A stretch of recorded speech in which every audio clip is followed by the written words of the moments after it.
어릴 때 두 손으로 받들고 싶도록 반가운 말은 저녁 무렵 아버지가 돼지고기 2근 끊어왔다는 말.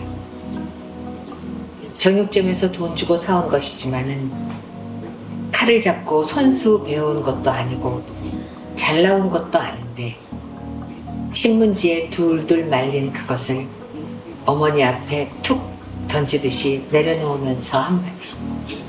고기 좀 끊어왔다는 말. 가장으로서의 자랑도 아니고 허세도 아니고 애정이나 연민 따윈 더더구나 아니고 다만 반갑고 고독하고 왠지 시원시원한 어떤 결단 같아서 좋았던 그 말. 안동현의 돼지고기 2옥은 끊어왔다는 말 중에서 읽어드렸습니다. 안녕하세요. 안녕하세요. 도시멘터리 김현주입니다. 시를 읽는데 엄마 심부름 가던 그때가 기억이 났어요. 신문지에 둘둘둘 말아서 주면은 딱 펴보면 어떤 때는 그 고기 살에 뭐 닭표 한 장 광고도 들어있고 어떤 그랬던 기억이 나는데 자, 우리가 뭐 살면서 가장 큰 기쁨 중에 하나, 한 몇 가지를 꼽는다면 먹는 거 아니겠습니까? 그래서 오늘 도시멘터리 음식 쾌락이라는 제목으로 준비했습니다.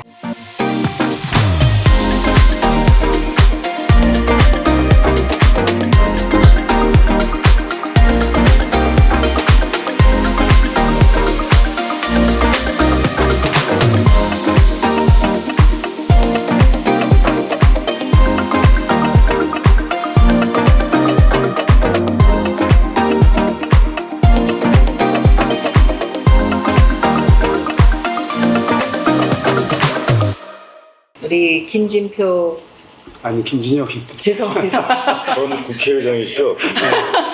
국회의장 시켜주면 좋겠다. 네, 우리 김진혁 프로듀서, 우리 고희영 감독님, 그리고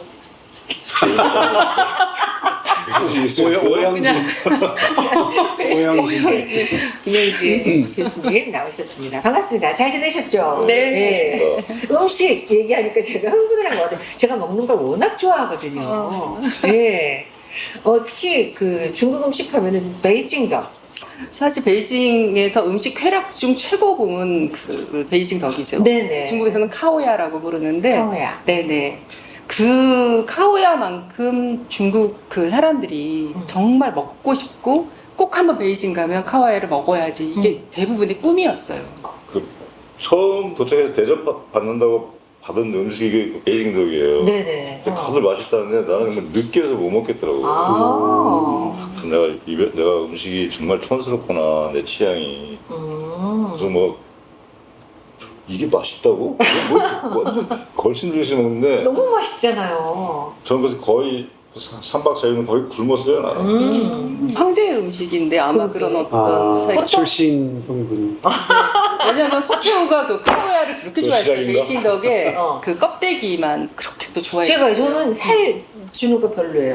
뭐 살은 뭐 이렇게 볶아서 양상추에 싸먹기도 하고 또 뭐 이렇게 볶음밥도 해주고 그러잖아요. 근데 오로지 껍질만. 껍질은 뭐에 찍어 먹는 건지 아세요?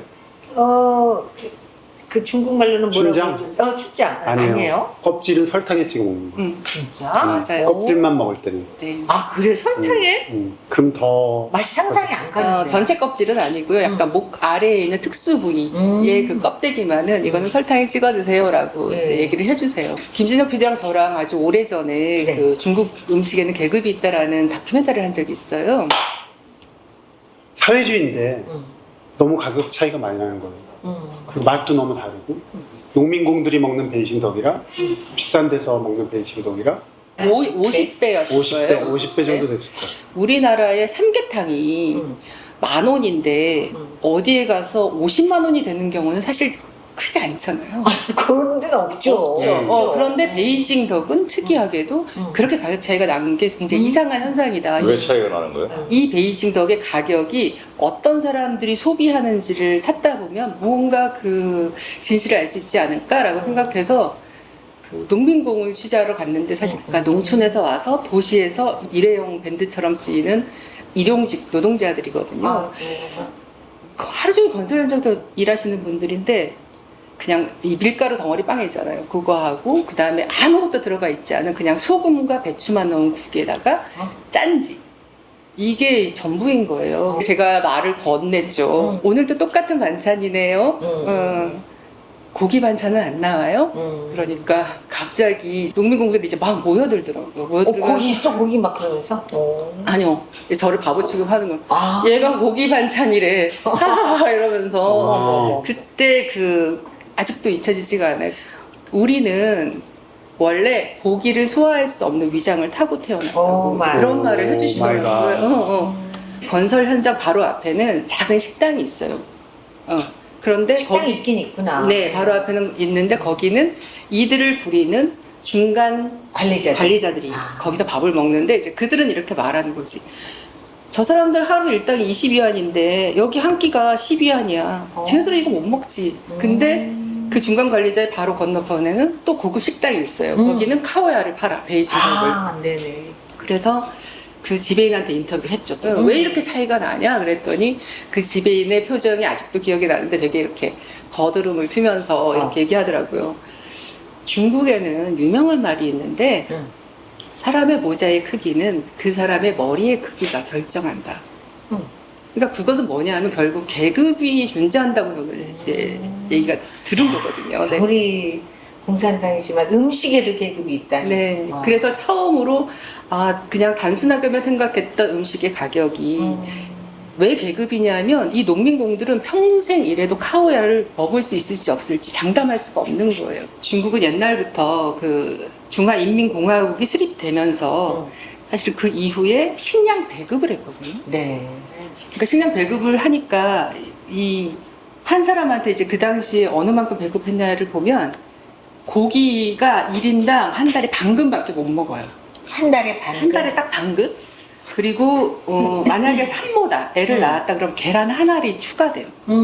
근데 어떻게 하다 중국이 그렇게 요리 천국이 됐을까요? 제 생각에는 중국이 급속하게 경제 발전했잖아요. 그러니까 사람이 즐거운 거는 대충 비슷하거든요. 뭐 먹는 거, 뭐 문화, 뭐 이런데 먹는 게 제일 쉽고 빠르고 제일 큰 거였던 것 같아요. 그래서 저는 그동안 억눌렸던 중국 사람들의 식욕이 폭발한 것이다라고 봐요. 네. 역시 보는 눈이 다르네요. 중국에는 만안전석이라는 것도 있잖아요. 만한전적 있죠. 3박 4일 동안 밥 먹는 거예요. 그러니까 만주족이랑 한족이랑 서로 이렇게 그 화해를 하면서 밥을 같이 3박 4일 동안 먹자. 온 가족을. 그거 파는 식당이 있어요. 네, 북경 반점에 있었어요. 와. 베이징에 이제 명동이라고 하는 가보고 왕푸지에. 싶다, 진짜. 그런데 최근에는 감히 그거 못 시키죠. 왜요? 뭐 부패 척결, 뭐 과소비, 뭐 이런 것들 때문에. 이제는 그렇게 하는구나. 네, 하지만 제가 유학했을 시절만 해도 사실 있었고요. 중국 사람들은 이렇게 접대하는 문화가 되게 중요한데 네. 사실 음식을 먹고 반을 남겨야. 왜 그러는 거예요, 진짜? 우리는 다 먹어야 좋아하잖아요. 왜냐하면 중국 분들은 일단 식성이 좋으시고 웬만해서 남기지 않거든요. 근데 이제 남길 만큼 우리가 대접했다는 거죠. 풍부하게 풍요롭게 했다. 네. 근데 안 드셨으니 그러니 얼마나 자기가 만약에 잘했다고 생각. 비즈니스로 가셨으면 이거 성사 안 돼요. 나 혼자가 아니었고 몇 명이 많았어요. 저 뒷골목에서 그 만두 이런 거 있잖아요. 그런 거 누가 데리고 와서 그런 거 먹을 만 하더라고요. 내가 입맛이 저 황제 쪽하고 거리가 멀나. 농민궁이야 내가? 중국에서 살면? 너무 맛있던데 너무 싸고 진짜 맛있는데 그런데 뭐 그 비싼 데 데려가잖아 점심 저녁 전혀 안 맞았습니다. 어쨌든 그 중국 사람들은 되게 실용적인 사람들이고 그다음에 먹는 거가 너무 큰 즐거움. 또 한마디 하실 것 같은데. 저는 먹는다는 것에 회의가 많은 사람이에요. 뭐 이렇게 처먹냐 지구의 재앙은 인간들이 처먹는 데서 온다. 근데 저번에 밥 먹을 때 제일 많이 드시더라고요. 저는 일일 내가 이렇게 하는 거 저녁 때 그거 하는 거지 나는 내가 너를 정말 존중하면 이 정도는 내가 먹게 해줄게. 이게 얼마나 쉬운 게 아닌지 아는데 너가 이렇게까지 해주다니 너무 고마워. 그래서 왜 중국에 가면 술도 엄청 취할 때까지 마시게 하고 밥도 이렇게 풀로 차려주고 이런 게 있잖아요. 그러니까 단지 맛있게 먹는다가 끝이 아니라 그 이상, 그러니까 삶이나 문화에서 차지했던 비중이 되게 컸던 것 같아요. 중국이. 중국 술 얘기 한번 해보세요. 술은 저랑 잘 맞아요. 그리고 거의 깡술 먹었어요. 베이징에서. 그리고 네. 그래서 또 술 먹고 뭐지 다 독주잖아요. 네. 그거 뭐 우리 한 3병은 먹으니까 기본으로 1인당. 그러면 따고 하지 뭐. 따고. 다 형님 되는 거 형님. 그러면 막 따고 쫙 먹고 와 따고. 아니 그런데 우리가 왜 가짜 천국이라고 얘기했듯이 술도 그렇게 가짜가 많다면서요 중국에? 맞아요. 눈 멀은 사람, 죽은 사람, 불구된 사람.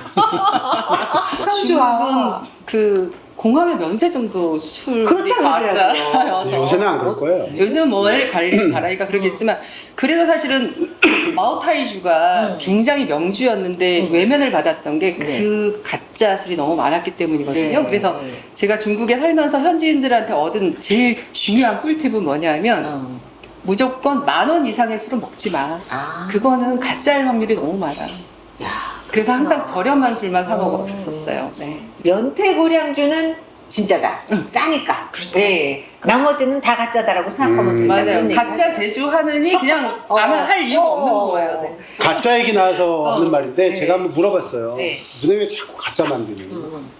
그랬더니 저런 것도 만들었잖아요. 까만 쌀. 근데 왜 그래 진짜. 만두. 하얀 쌀에다가 먹물 풀어가지고 콩잎. 까만 쌀. 그건 귀엽고 저는 제일 기발한 게 악독한 게 이 만두? 널빤지로 만두. 네, 만두석을 널빤지로 걔가 질감이 고기 씹는 질감이 알잖아. 널빤지 이거 해가지고. 싫어요. 네, 진짜? 싫어요. 그런 거 그리고 호두 속에다가 시멘트 호두라 그래서 이제 근수 많이 나가라고 열고 사진 않으니까 어떡해. 그 안에 시멘트를 기묘하게 집어넣거나 그런데 이제 가짜 계란 같은 경우는 그때 한참 유행을 했었거든요. 그래서 거기에 베이징에 제가 아는 신부님이 부활절이라 계란 쌌다가 폭발해가지고 세상에. 그게 가짜 계란이었어요. 근데 뭐 그 당시 이미 뭐 사이트에서 가짜 계란 만드는 법이 다 돌았으니까.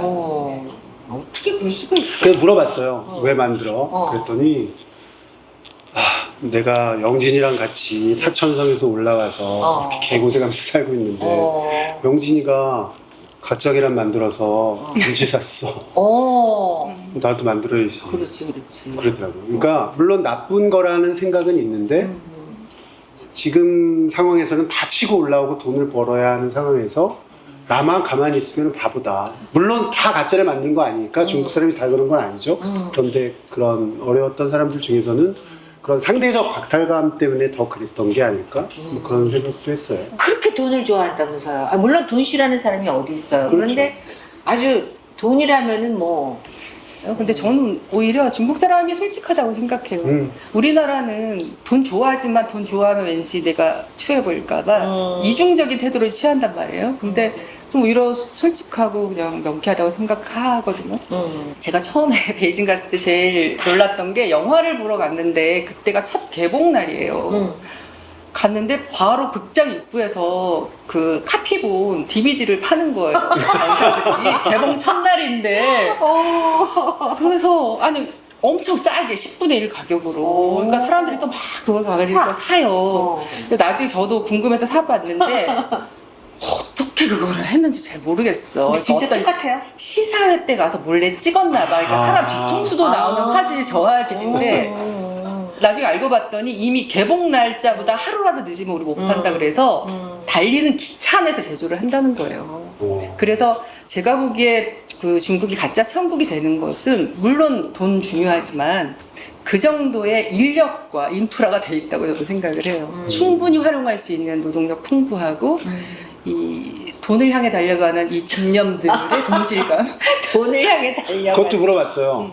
너는 왜 이렇게 돈이 중요해? 그랬더니 뭐라 그러냐면 내가 돈이 없잖아? 그러면 아무도 나를 도와줄 사람이 없어. 무슨 정부가 복지 제도를 통해서 도와줄 수 있는 것도 아니고 가족도 돈이 있을 때 도와주는 거지 돈이 없으면 나를 도와주지 않아. 내가 외롭고 힘들 때 도와줄 수 있는 건 돈밖에 없어. 이렇게 얘기하더라고. 위하의 수필집에 나오잖아요. 우리가 이해할 수 없는 두 가지. 하나는 사기치는 거. 거기는 사기친다고 표현 안 하고 대단하다고. 나를 속였잖아. 그럼 뒤질래? 이게 아니고 난 놈이야 이렇게 생각하는 경우가 있어. 능력. 실제로 그래요. 능력. 그걸 능력자라고 생각해요. 그러니까 그 가짜도 마찬가지야. 그 위하 자기 책을 파는데 길거리에서 야 이거 내 책이야. 내 책이거든. 이거 가짜인데 뭐. 자기네들도 네네. 본인들 그러니까 거기 깔려있는 철학은 이런 건 것 같아요. 강한 자가 살아남는 게 아니라 살아남은 자가 강한 거다. 그러니까 우리는 살아남기 위해서는 다 할 거야. 네. 그 위하의 책에 보면은 네. 사람의 목소리는 빛보다 멀리 간다라는 책에 보면 네. 10가지의 단어로 이제 중국어를 설명해 놨는데 그게 바로 산자이라는 거예요. 그래서 왜 스마트폰도 막 짝퉁 만들고 이러면 우리는 막 비난하잖아요. 근데 이제 중국 정부에도 말하죠. 우리 중소기업이 이걸 만들었잖아 비슷하게 이런 문화가 이제 깔려 있는 거죠. 그래서 어떤 우리처럼 지나치게 막 도덕적이기보다는 그냥 서로 좋으면 좋은 거 아니야? 그 지나치게 친중적이야. 아 저는 중국 제가 그 좋아해요. 책을 보면서 되게 재밌는 게 호연지기가 있어 위하는. 우리는 이런 진흙탕 속을 살아가면서 사기 당했지만 그거 대단하잖아요. 대단하죠. 네가 우리 집 재산을 다 말아먹어? 대단하죠. 이건 뭐 능력자야. 우리가 범접할 수 없어. 이거는 그렇게 풍자적인 톤으로 이렇게 호연지기로 얘기하는데 우리랑 다르다. 이게 도덕과 윤리가 전혀 다른 층위에서 작동하는 이렇게 생각이 되지. 이렇게 무슨 돈 밝히고 뭐 이렇게 해서 얘기한다면 되지 뭘 복잡하게 말씀하세요.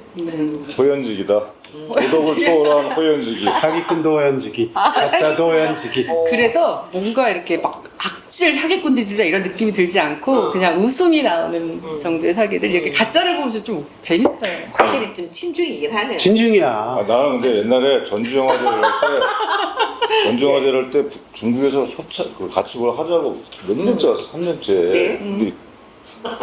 처음에는 막 흥분돼. 그리고 잠깐. 통역 확실한 거예요? 그래서 뭐 50억은 기본이고 뭐 앞으로 5년 동안 계속 뭘 하자는 거야. 네. 얘도 사기를 치려고 온대 우리. 근데 진짜 뭐예요? 실화는 뭐예요? 실제적으로는. 근데 이제 그 사드 때문에 다 사드 핑계를 대는데 그때 사드가 와가지고 갑자기 다 여러 가지가 돼서 무산이 되긴 했는데 여하튼 그 포스는 다크예요. 헐스는 다크. 너무 뻥을 많이 치니까 배고프면 얘기를 안 근데 하니까. 뻥도 아닐 것 같아. 그들의 스케일로 보면은 그렇죠. 어때요? 그래요? 뭐 재산이 예를 들면은 정말 부자다 하는 사람들이 한 4천만 명 정도니까 뭐 그 자산이 얼마는 내가 우리 인구네, 우리 인구만큼 어. 있고 사실은 부자도 많고 가난한 사람도 많고 그렇기 때문에 그리고 그 당시만 해도 아마 중국의 부동산 경기나 이런 것들이 워낙 그 호황이었기 때문에 지방 정부들이 돈이 굉장히 많을 때예요. 네. 무엇이든 할 수 있어요. 저는 요즘 중국 학생들 있다고 그랬잖아요. 네네. 친절하게 대한. 친하게 지내려고? 누가 누군지 부자인지 모르니까 그렇지. 굉장히 친절하게 대해줘요. 4천만 명이 중국 우리나라 가서 날 잊지 마. 네, 전번 있지? 전번에 그냥 휴대폰 확인하고 성공하면 전화해라. 나 언제든지 준비돼 있다라고 항상 얘기해. 그러니까 우리는 음식 얘기했는데 음식을 관통하는 거에도 호연지기가 있는 것 같아요. 예를 들면 광동 음식은 뭐다 먹잖아요. 있어. 나는 것 중에 비행기, 바다에서 잠수함, 지상에서 책상. 맞아. 빼놓고 다 먹는다. 네. 호연지기야. Why not? 먹지 뭐. 근데 그게 호연직이기도 하지만 아까 고 감독님 말씀대로 너무 없었기 때문에 너무 이렇게 이웃 할아버지한테 그런 얘기를 들은 적이 있는데 옛날에 그 식량 배급할 때 정말 귀한 손님이 왔대요 집에. 근데 얘기를 하다 보면 얘기가 길어졌어. 근데 그분의 뱃속에서 꼬르륵 소리가 나는 거예요. 어머. 배고픈 거야. 근데도 밥 한 끼 드시고 가세요 말을 못 하셨대요. 왜냐하면 그분한테 이걸 대접하면 우리 식구들 중 누구는 굶어야 됐기 때문에. 아이고야. 그러니까 이 식량 배급이 사실은 한 40년 동안 계속 됐거든요. 네. 그러다가 이제 개혁 개방 이후에 이 식량표, 양표가 이제 폐지가 돼요. 없어져요.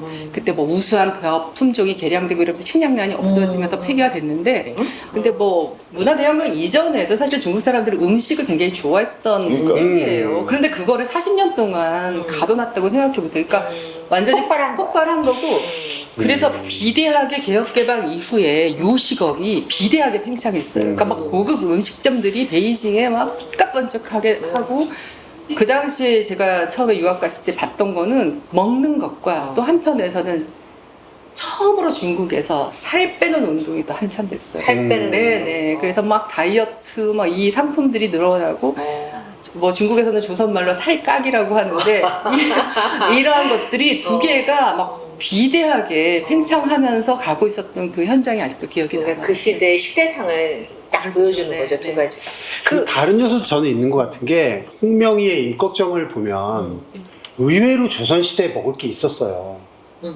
그래서 쌀은 이제 지주가 있고 소장농이 있으니까 못 먹지만 배가 고프잖아.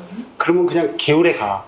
그럼 자연이 깨끗하니까 무슨 송사리도 있고 뭐가 있어. 그래서 그런 구절들이 많이 나와요.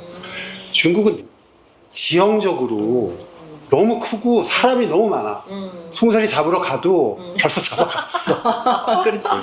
그러니까 이렇게 손쉽게 쉽게 접근해서 먹을 수 있는 그런 뭐든 것들이 좀 부족했을 것 같고, 뭐든 튀겨 그다음에 먹어. 네, 말했던 것처럼 문화대혁명을 거치면서는 배급제로 돌았고, 네. 이러니까 먹을 거에 대한 게 되게 공급 시스템이 다르지 않았을까? 저는 그런 생각을 해봤어요. 그럼 지금 내가 먹어본 것 중에 나 이런 기상천외한 것도 먹어봤어. 기억나는 거 있으세요? 뱀은 기본이고. 뱀?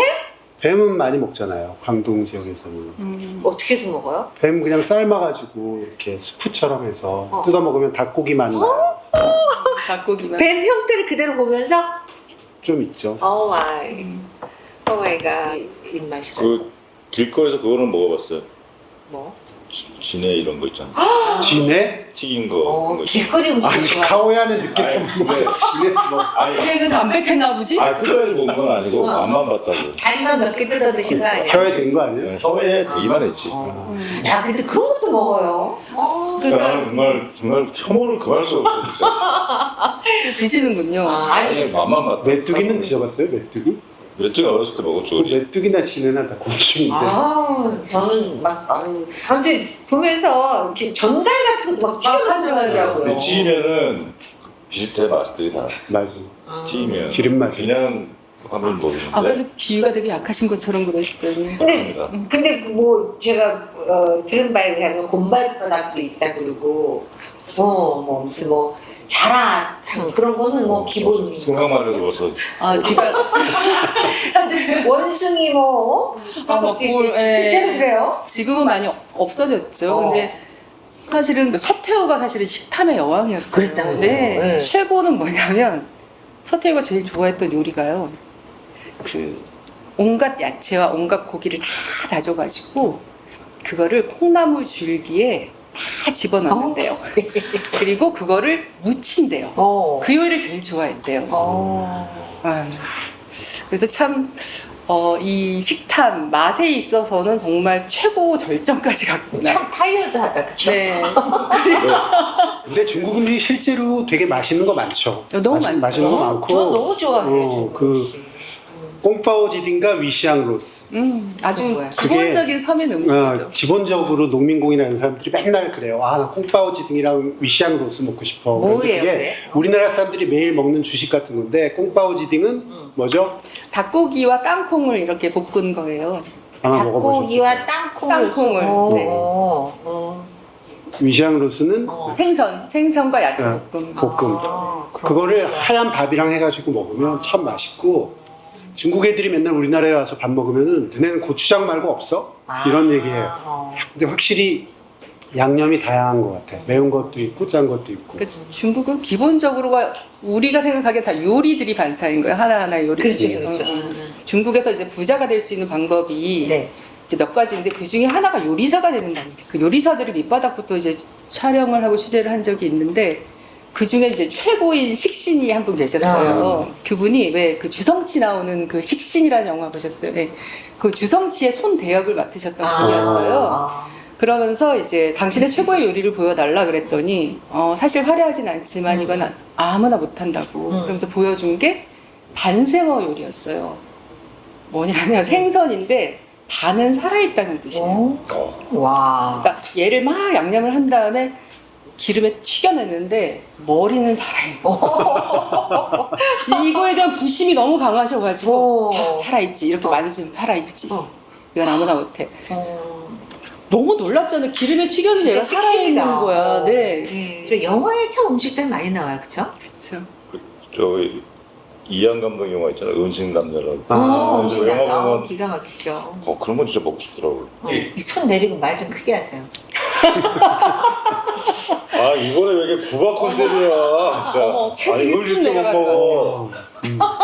MC 음식도 못 먹어. 말세. 말도 못해. 사이다 현진이. 갑자기 그 영화 공리 주연의 영화 인생에 보면은 맛있잖아. 거기서 만두가 자주 등장을 해요. 예. 만두 먹고 죽고. 만두 먹고 죽고. 예. 찐빵 먹고 이거 아, 찐빵. 그건 찐빵 먹고 죽은 거예요? 어쨌든 다 만두 과잖아요. 네네. 중국에서는 그 만토 만두라고 하는데 이제 만토 그 의사가 그 영화에서 의사가 이제 목 맥혀서 네네네. 그 만토 같은 경우는 아까 그 농민공들이 먹었던 밥 대신 먹었던 밀가루 덩어리 빵이에요. 안에 아무것도 없는. 아예 아무것도 없는. 그걸 만토라 그래요? 만토라 그래. 이렇게 반찬 짠지 같은 거 곁들여 먹는 거고 만두는 우리가 생각하는 그런 안에 속이 있는 만두거든요. 근데 만두라고는 하지 않고 지아오즈라고 해요. 포자. 응, 포자, 교자, 포자 이렇게 하죠. 지아오츠. 네, 지아오즈. 열심히 정. 근데 이제 이 만두 얘기할 때 정말 주의하셔야 되는 게 조금 중국어 배우신 분들이 실수를 많이 해요. 네. 그러니까 이 만두는 성조를 달리하면 정말 새우랑 살 수 있어요. 진짜? 왜냐면 이 만두 한 접시 얼마예요? 이게 성조를 잘못하면 하룻밤에 얼마예요?가 될 수 있어요. 그래서 이 성조, 그러니까 물만두, 물만두를 발음할 때 슈에이지ao 이거는 잠이에요. 슈에이지ao 이거는 물만두예요. 어렵다 진짜. 어렵다. 만두집을 가지 마. 근데 이제 아저씨들이 한국 아저씨들이 와가지고 막 허탈하게 배웠다고 중국어 좀 안다고 아가씨 샤오지 이제 이거 뭐 일부러 슈이장 또 샤오첸 이러면 이제 아가씨가 막 화를 내는 거죠. 이 인생이라는 영화는 위화 시작이에요. 예. 근데 영화 찍고 나서 사이는 안 좋아졌더라고 위하고 짱이모하고. 왜? 왜? 서로 싫어하더라고요. 위하도 만나보고 짱이모도 만나봤는데. 이유가 뭐예요? 싫어하는 이유가 뭐예요? 둘 다 훌륭한 사람들인데. 네. 내 소설 따위로. 그럴 수 있죠. 뭐 짱이모는 이 소설 내가 이렇게까지 훌륭하게 만들었는데 있고 돈 문제도 있었던 것 같아. 근데 영화도 훌륭하고 소설도 훌륭해 제가. 네네. 그 장이모라는 감독은 엄청난 또 형식 주제예요. 장이모는 형식이 너무 풍부해. 색깔을 써도 이렇게까지 쓰나? 붉은색이다. 그럼 붉은색을 정말 끝내주게 쓰는 사람이에요. 그리고 그렇죠. 장이모는 많이 만났어요. 내가 인터뷰 한 4번, 5번 이상 했고 그 연인이라는 영화 보면 연인 영화 있죠. 영화 후반부에 유독하고 금성보가 싸우는데 숲에서 네. 가을에 싸워요. 낙엽 눈이 내려. 맞아. 갑자기. 야 정말 뻥을 쳐도 그 있잖아요. 무슨 그들은 싸우기로 했는데 계절이 바뀌고 가을에 계속 싸우고 싸우네. 겨울에 이렇게까지 할 수 있는 거니까 뭐였는데 장애모가 뭐라냐면 싫어한대요. 친구인데 진짜 눈이 왔대. 지랄. 그래가지고 왜 싫어한대요? 장애모가 촬영을 스톱시키고 제작자한테 이거 안 되겠다. 응. 일단 철수하자 그 제작자가 울었대. 왜냐면 그게 매연방이 출연하기로 해가지고 엄청 기다리다가 제작비가 엄청 오버됐거든요. 장이모한테 나 이거 내년에 또 지금 나 파산한다. 그래서 그때 이거 살려달라고. 알았어 빨리 찍자. 찍는데 눈이 여기까지 쌓인 거야. 그래서 나보고 현실은 때론 최현실적이기도 하다. 할 말이 없어가지고. 멋있어. 그렇구나. 네. 내 같은 장이모는 그렇게 오랫동안 해외를 돌면서 이렇게 하다가 쓸쓸하게 보였는데 하여튼 중국 정부하고 잘 이렇게 됐잖아요. 네. 화해를 해가지고 정부랑 잘 맞는 영화를 만드는데 완전 끔찍한 태작하고 성공한 영화를 계속 번갈아가면서 찍고 있는데 아까 말씀하신 천재다 이 사람은. 공리도 천재야. 왜요? 영화 찍을 때 준비를 안 한대. 배우로서 네. 준비해야 할 그런 것들 안 안 하고. 한대. 그리고 놀고 있대. 와, 그리고 항상 대단하다. 현장에 와서 한대. 어. 근데 너무 잘하는 거지. 보통 사전에 준비 안 하면 거짓말. 몰래 할. 그지, 공부 잘하는 애들 공부 잘하는데 시험 전에 공부 안 하고 그렇게 잘고 하는데 이러는. 진짜로 공리는 안 한대. 그래서 왕가에도 그런 얘기를 하는데 그 2046인가? 네, 네, 2046. 양조애랑 작별할 때 키스를 하잖아요. 네. 왕자애가 너무 타이밍이 좋아가지고 정확해가지고 오케이 컷이 왔는데 한 번 더 찍었대 자기가.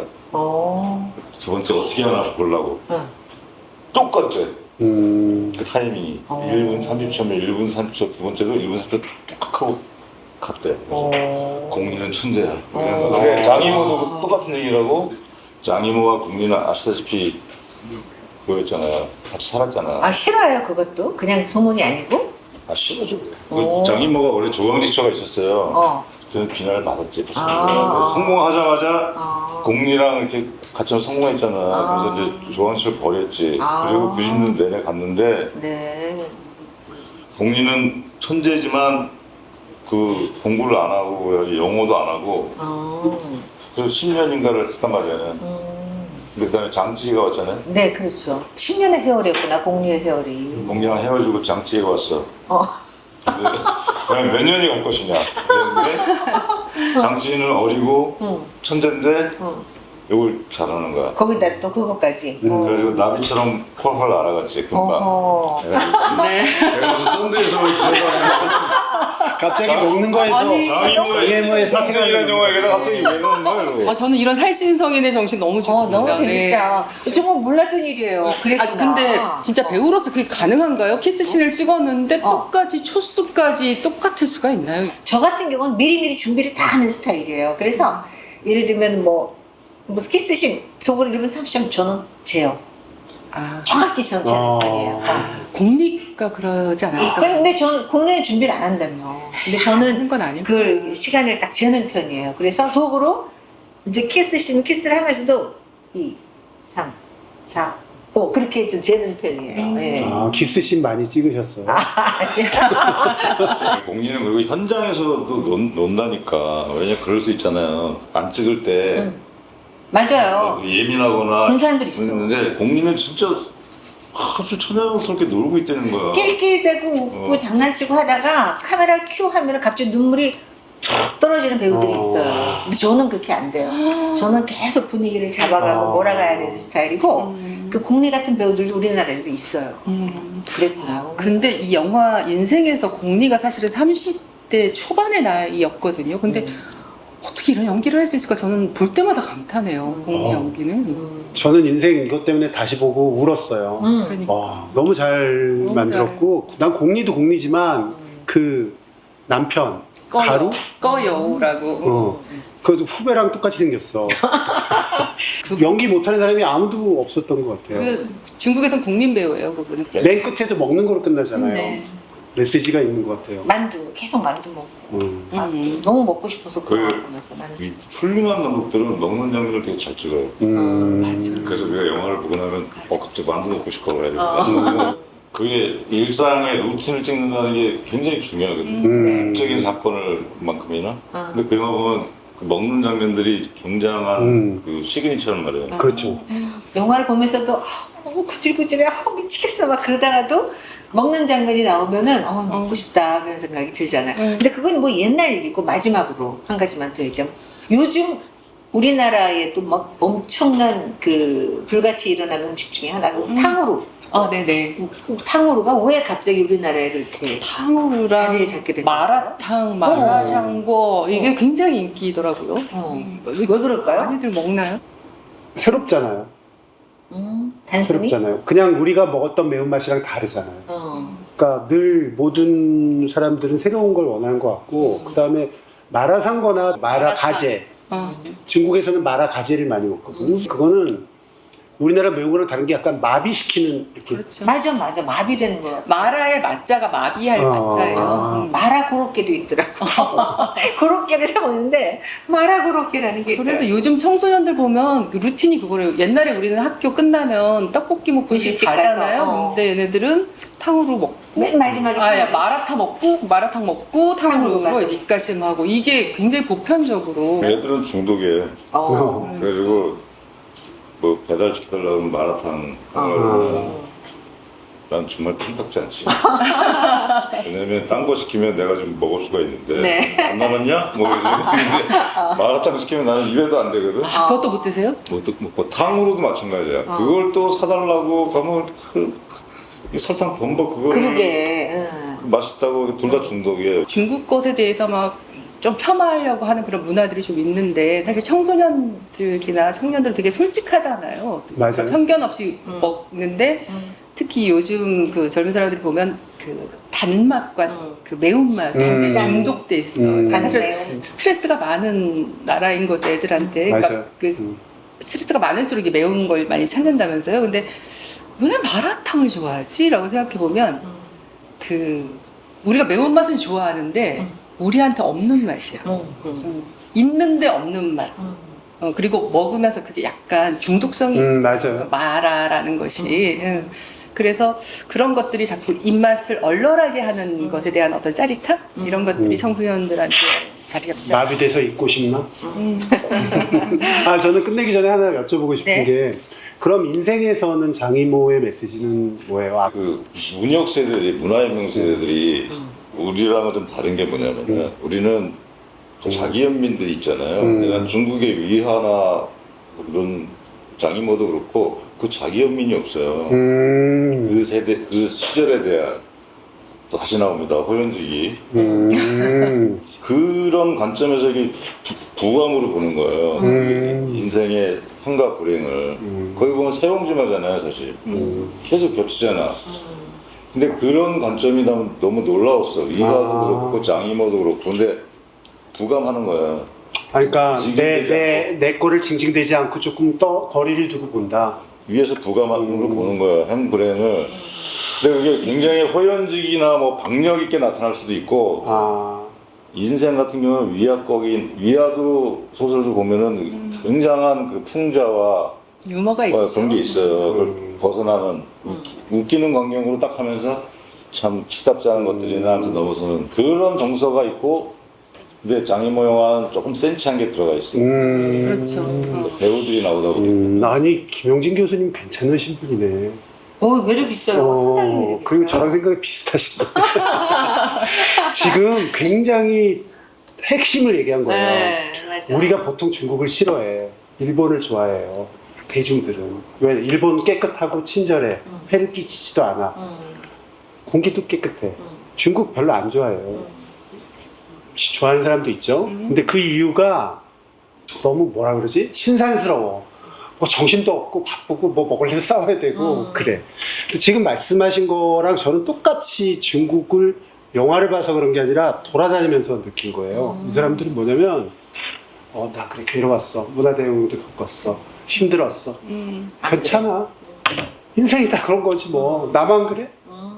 괜찮아. 난 갈 거야. 내 목표는 이거야? 갈 거야. 오케이. Let's go. 이런 느낌이거든요. 네. 그게 다른 말로 하면 자기 연민이 없는 거고 자기를 부감으로 보는 거예요. 그러니까 내가 괴로웠어. 나 실현했어. 나 사업에 실패했어. 나 죽을 거야. 이게 아니라 괜찮아. 다르다. 진짜. 괜찮아. 이렇게 보면 중국의 매력이 있어. 사람들도 매력이 있어. 그냥 단편적으로 보면은 짜증나. 근데 그걸 알고 보면 매력이 있어. 그래서 오늘 영화와 여행의 만남이네요. 네.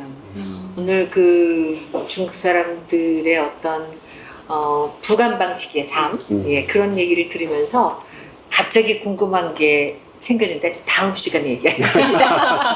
오늘 얘기 또 어떠셨는지요? 오늘 얘기 여러분의 많은 궁금증 댓글 잊지 마시고요. 거기에 또 하나 뭐죠? 구독 잊지 마시기 바랍니다.